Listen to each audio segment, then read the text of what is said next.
सभी साथ में बोलना, नर्मदे, दोनों हाथ ऊपर करें। जो कावड़ लिए वो एक हाथ करना। श्रीमात नर्मदे।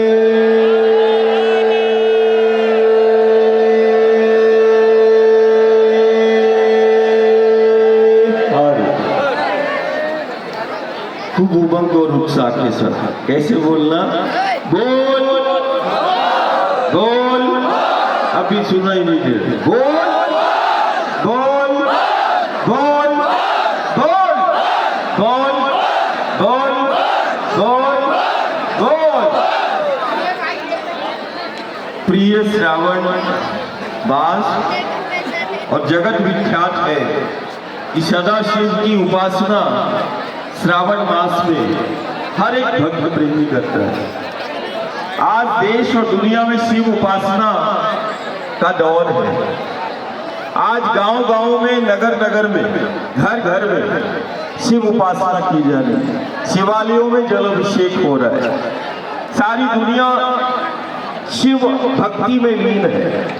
वहीं दूसरी तरफ आज राष्ट्र के हृदय स्थल संस्कार धानी में ये आज 14वां वर्ष है जब मां नर्मदा के तट और पथ से सारे देश और दुनिया को शिव शक्ति की सगुण उपासना से जोड़ने का प्रयास आज एक एक कांवड़िया, संस्कार कांवड़िया करता है। हमसे ज्ञानी जन पूछते हैं कि क्या है ऐसी इस कावड़ में? जबलपुर संस्कारधारी की इस संस्कार कावड़ में ऐसा क्या है जिसे हम देखें? इस कावड़ में क्या है जो हमारे जीवन से जुड़ा हुआ है, जो हमारी आधार शक्ति से जुड़ा हुआ है? क्या है? सबने सुना होगा कि एक श्रवण कुमार जिसने एक कावड़ को बनाया और एक कावड़ को एक युवा ने उठाया और एक श्रवण कुमार की कावड़ ने इस सारी दुनिया में माता पिता की सेवा और इस धरा पर माता पिता भगवान है उस एक कावड़ में स्थापित कर दिया। एक श्रवण कुमार की कावड़ ने इस धरा पर माता पिता भगवान का स्वरूप है और माता पिता की सेवा का आदर्श एक श्रवण कुमार की कावड़ ने सारी दुनिया को बता दिया। ठीक वैसे ही आज जो हम शिव भक्ति और शिव आराधना में है, जैसे श्रवण कुमार ने अपनी कावड़ में जन्म देने वाली उस जननी को रखा और दूसरे पक्ष में वो पिता को रखा और कावड़ में माता पिता को रखकर सारे तीर्थों का भ्रमण कराया और सारे जगत को माता पिता ही भगवान है और माता पिता की सेवा का आदर्श स्थापित करा दिया। ठीक वैसे ही आज हम एक तरफ जैसे श्रवण कुमार ने जननी को रखा, वैसे ही एक एक संस्कार कावड़िए ने वो जगत जननी के मां नर्मदा के अमृत तुल्य जल को रखा। श्रवण कुमार ने जननी को रखा और संस्कार कावड़िए ने मां नर्मदा को एक तरफ रखा। दूसरी तरफ जैसे श्रवण कुमार ने पिता को रखा, बिठाला, वैसे इस एक एक संस्कार कावड़िए ने दूसरी तरफ उस परम पिता के स्वरूप इन देव वृक्षों को रखा जो हमारी सनातन, जो हमारी संस्कृति है और सारी दुनिया में, इस सारी दुनिया में हमारी संस्कृति से हमारी पहचान है कि हम वृक्षों को देवता के रूप में, वृक्षों को गुरु गोविंद के रूप में, ईश्वर के रूप में, शिव का साक्षात प्रत्यक्ष स्वरूप हम इन देव वृक्षों को हम मानते हैं। ये शिव का प्रत्यक्ष स्वरूप है। तो जैसे श्रवण कुमार ने पिता को रखा, वैसे ही एक एक संस्कार कावड़िए ने उस परम पिता के स्वरूप वृक्षों को रखा। और देखो एक एक कावड़िया ध्यान दे, वर्ष में एक बार ऐसा अवसर हमें आता है जब मां नर्मदा शक्ति भी प्रत्यक्ष है और शिव भी वो प्रत्यक्ष है, वो वृक्षों के रूप में है। बड़े उमंग उत्साह के साथ, बड़े उमंग उत्साह के साथ हमें धीरे धीरे कैलाश धाम की ओर चलना है, लेकिन इस बात का ध्यान रखना कि तुम्हारी कावड़ में वो जगत जननी का, वो मां नर्मदा का अमृत तुल्य जल है, जिस जल की समर्थता आज सारी दुनिया में है, उसकी प्रमाणिकता तुम्हारे समक्ष खड़ी हुई है। 1300 दिनों से यही वो मां का जल है। आज ध्यानी हो, ज्ञानी हो और विज्ञानी हो, आज समूचा विज्ञान नतमस्तक है इस मां नर्मदा की अमृत तुल्य जल।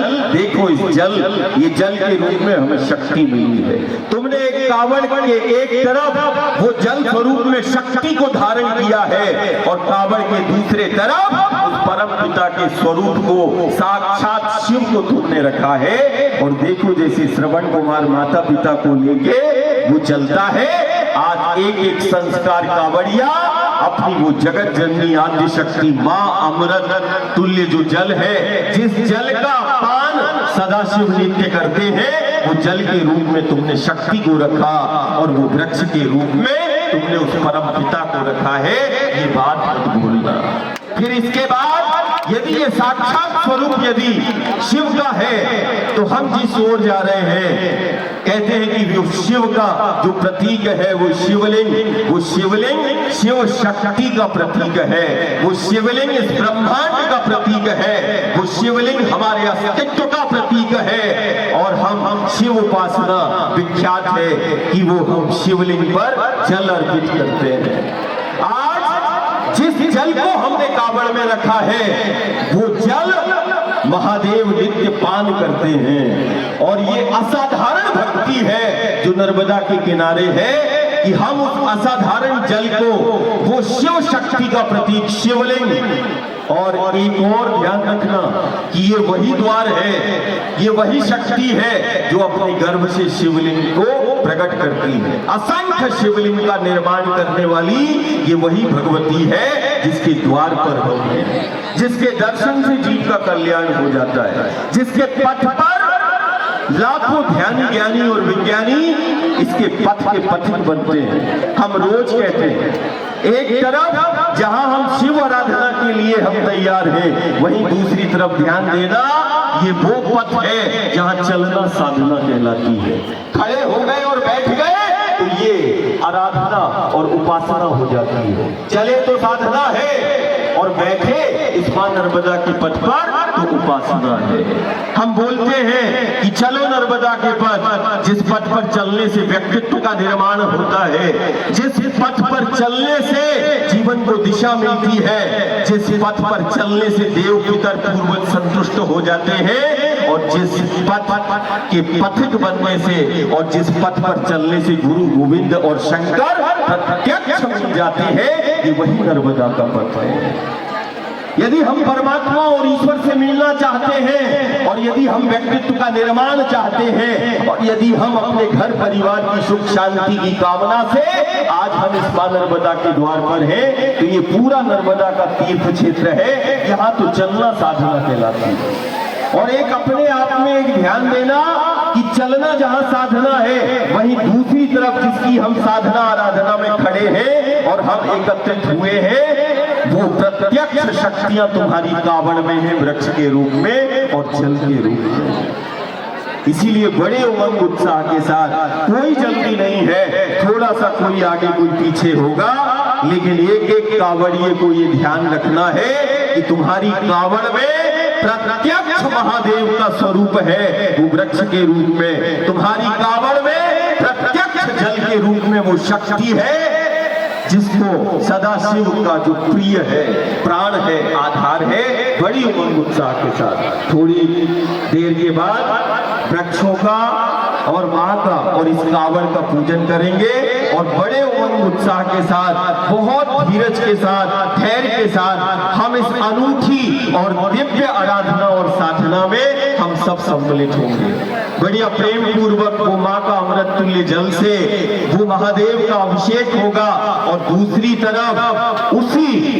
तरफ जो कावड़ में वृक्ष है, जैसे मठ में मूर्ति की स्थापना करते हैं, आज एक एक कावड़िया अपने गांव और नगर में और अपने स्थान पर ये देव स्वरूप शिव स्वरूप वृक्षों की तुम्हें वैसे ही स्थापना करना है। मेरा वचन है जो इस वृक्ष को लेके तुम चल रहे हो, उस वृक्ष को जल को तो शिव को अर्पित करना, और शिव का ये साक्षात स्वरूप जो है अपने घर द्वार और नगर के द्वार में स्थापित करना।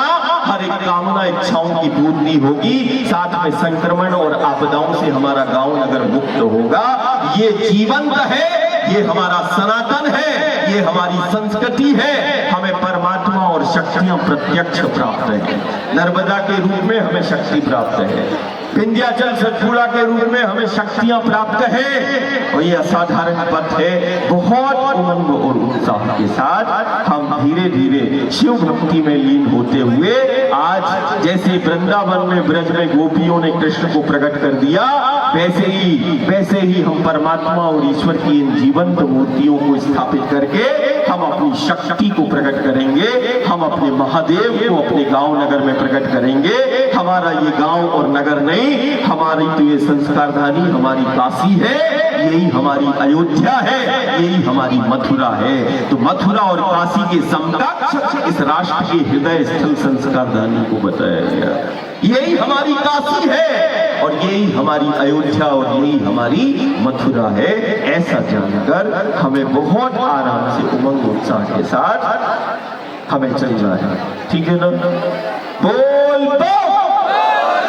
और सब आचार्यगण इधर आ जाए, और हमारे और नर्मदा तट की एक और बहुत सहज सिद्ध मूर्ति जो हम बाल्यकाल से ही देखते चले आए हैं, पगलानंद जी महाराज भी यहाँ उपस्थित है, वो भी इधर आ जाए। और निश्चित रूप से सहजता नर्मदा के तट पर बहुत कम देखने के लिए मिलती है। हम संत आचार्यों के सानिध्य में और जो अतिथि आए हैं, और बड़ा गौरवान्वित करने वाला विषय है कि देखो आज कावड़ उठाने के लिए संस्कारधानी का वही नर्मदा क्षेत्र का, इस नर्मदा तीर्थ क्षेत्र का देखना जैसा नाम है विवेक। क्या नाम है? विवेक। और वास्तविक में धर्म का लक्षण है, धर्म का पहला लक्षण है धैर्य, विवेक, ये पहला लक्षण है। दूसरी तरफ देखना, एक तरफ विवेक है, दूसरी तरफ अंधा देने के लिए जो है क्या बोलते लखन लो। फिर दूसरी तरफ देखना वो शिव, दूसरी तरफ देखना और कौन है भाई? ये देख, ठीक है ना? तो बढ़िया धैर्य के साथ जैसे कहते ना धैर्य को धारण किया, निश्चित मान के चलना वो परमात्मा और ईश्वर तुम्हें मिलेगा। आचार्यों से प्रार्थना है वो पूजन करे, और फिर इसके बाद बहुत धीरे धीरे अपन चले, सब चले, दौड़ नहीं लगाना, ठीक है ना?